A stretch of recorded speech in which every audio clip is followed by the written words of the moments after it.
My name's Kylie, and I'm obviously white. I grew up in a conservative white family, and I know there's been a lot of discourse about whether white people should talk about racism.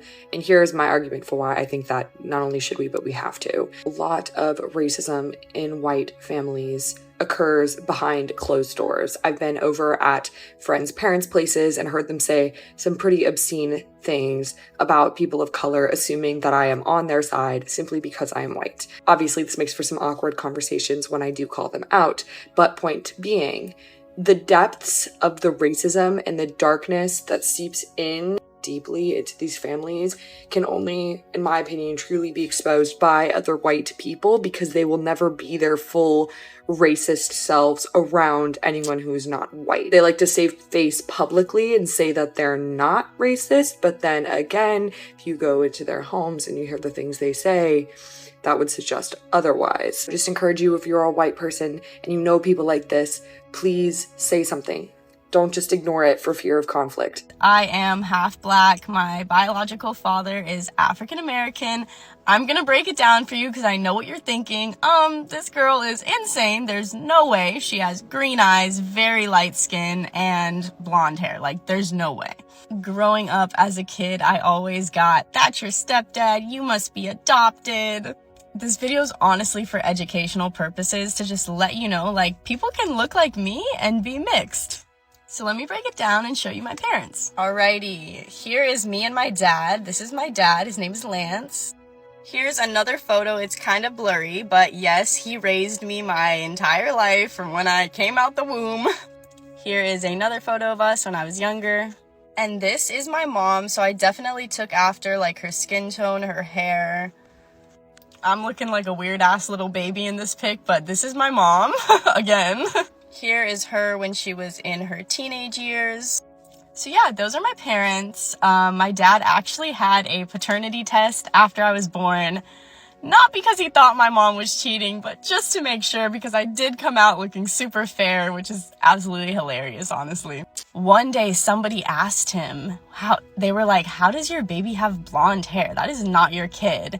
And my dad just made a joke. He was like, "Oh, yeah, I used to have blonde hair when I was a kid too." Like, serves you right for asking a dumb question. I will say that when people see my dad and me next to each other, we do have a lot of similarities in our face. We have the same eyes, not eye color, but there's a photo of us, I can't find it, but there's a photo of us where our eyes are literally the exact same when we smile. Like, the shape of them, one of our eyes gets smaller and one's bigger. And then I'm also very lean and tall and thin, and that is his exact body type and build as well. I did not get, like, my body type from my mom at all.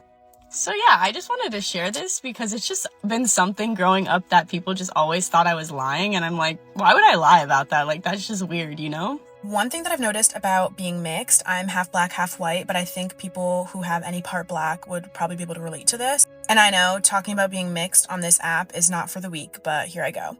Also prefacing that I grew up in a predominantly white suburb. I go to a PWI, so I've been surrounded by a lot of white people throughout my life. But for some reason, racist people genuinely think they can confide in me. The amount of people who say things to me, or who act a certain way, or who are friends with me, but not friends with any other black people, or don't say anything to any other black people, because they think that because I'm half black, or I don't really look black, it's okay to say, it's okay to hang out with me, like I don't really count as black. Someone has actually told me that, well, she's not even that black to get mad about that. And it's always the people who are subtly racist and you don't know, and then finally their true colors come out. And I'm like, how have I been friends with you this whole time? And it's because they just don't think of you as black. So they don't have an issue with it. And then until they say something and get confronted about it, and then it's kind of like a, oh, well, and it's always just them apologizing or them being sorry that I had my feelings hurt and the intention wasn't for me to be upset or the intention wasn't for me to be hurt. But I'm like, you should be apologizing for being racist, not hurting my feelings. The issue is you being racist, not how I feel about what you said. I don't know if any other mixed people can relate to this, but I just feel like the racist people think they can confide in me, and it's disgusting.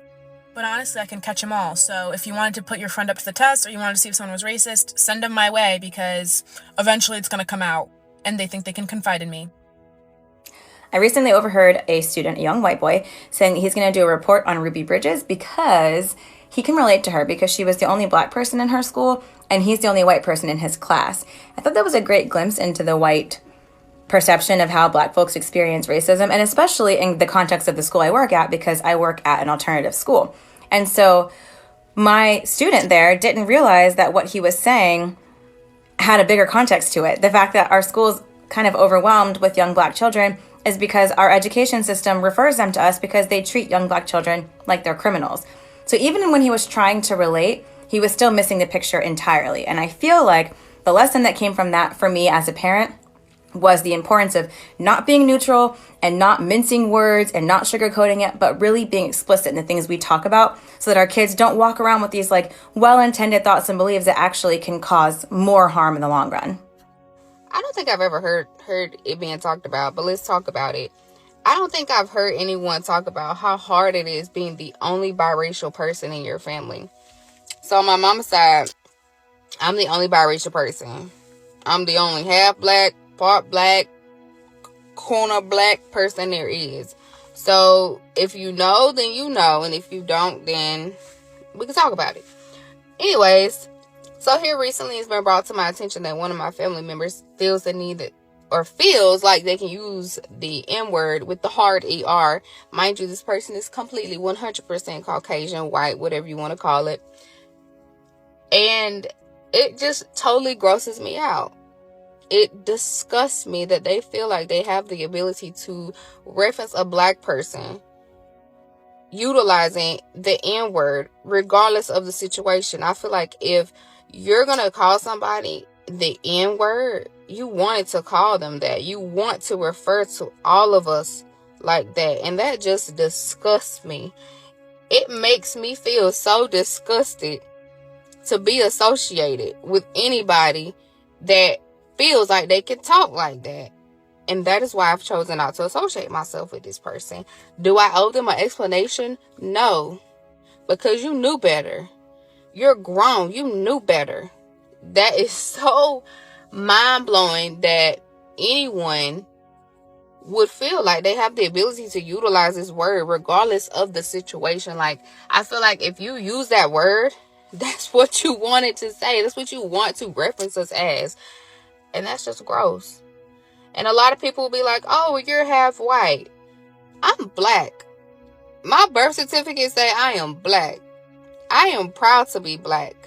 I have children who have even more African American in them. That is so gross. Like, that boils my blood that they feel that they can talk like that. I don't know. Is it just my, like, we're from a small town, so like, is it just my family, or like, do anybody else feel like this? Does it get to other people like this, or is it just me? So, those of you that know me know that, I have a black mother and a white father. And, my father, first of all, I am my father's firstborn. Okay, let's get that together. Okay, I am both of my parents' firstborn child. Therefore, there was nothing before me. Therefore, there will be nothing after me. Okay. But, my father, his father was extremely racist. And my daddy was too cowardly to stand up to his father and be like, whatever, that's my daughter. I'm going to be in her life. So he did what any normal coward would do. He ran away, never was my father. He would come around, and tell me how sorry he was, and he would cry. And then I would be looking at him like, Mom, why is he crying? My mother never tried to keep me from him. She always encouraged him to come and get me. My daddy's sister is racist. Yeah, very much so racist. My dad, like, my mom did not play about her child support. She took him downtown. She wore him out in the courts. Okay. So, you know, he always had to pay her money. And so he would always have to get it from his sister. Thousands of dollars. I mean, thousands. That ain't got nothing to do with me. That ain't my fault. You know, that's your brother. But so I have just always been the child that was neglected by my dad's family. You know, God rest his mother's soul. You know, his mother died before she even knew about me, and she was not racist, and she would have been my grandmother. She was not like the rest of them. But, you know, that did something to me that, I mean, I have had to pray about it for years and years, and I'm finally healed.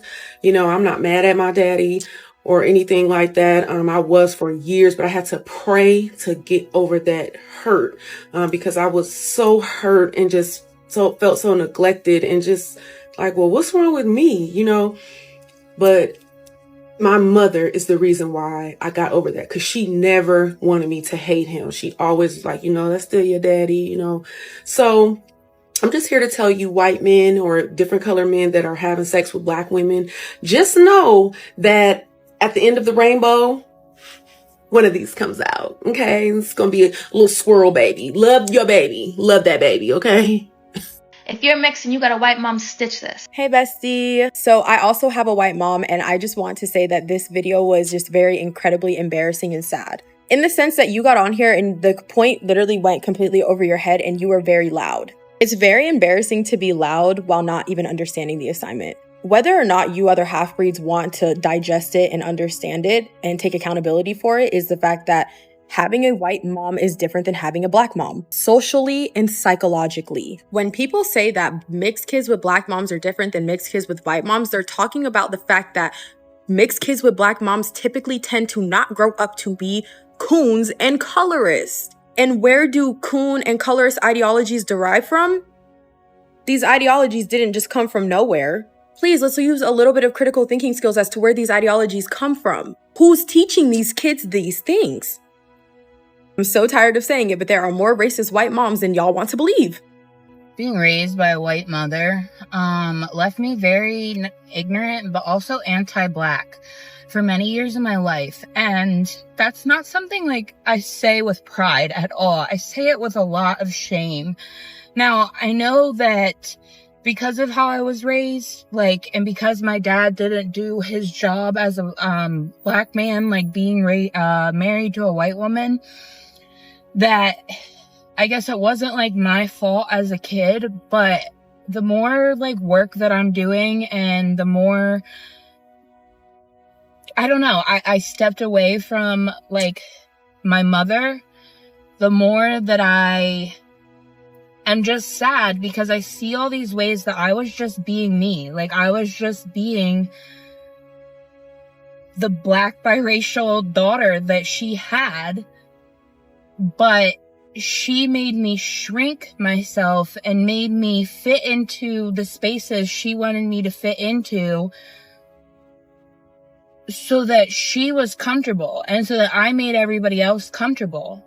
And one of those things was not wearing a bonnet outside of the house or anything like that. I remember we would go to the stores and stuff, and if she would see especially a black woman with her bonnet on, she would say such awful things that I'm not going to repeat.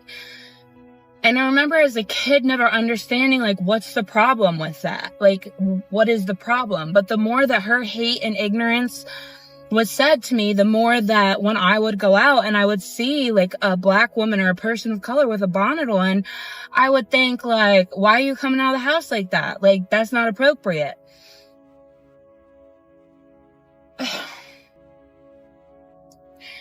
The more that I wear and protect my hair in and outside of the home, the more my curls stay good and stay healthy, not good, stay healthy. And now there's no shame. And there's nobody coming up to me saying anything. There's nobody looking at me funny. It was just my mom's own internal hatred for women of color. And the fact that she felt so confident to and proud to say those things around her biracial daughters that influenced my brain to think that it was an issue when it wasn't an issue. And I always knew it was an issue. But when your mother that raises you continues to be so toxic, I guess your brain starts to change. But it like makes me so sad because I spent so many years not protecting my hair outside of the home because of what my mother said, and allowed myself to internalize that instead of just being proud of who I was and learning from other women of color on how to protect my hair. Thank you for watching Great Minds Blacks.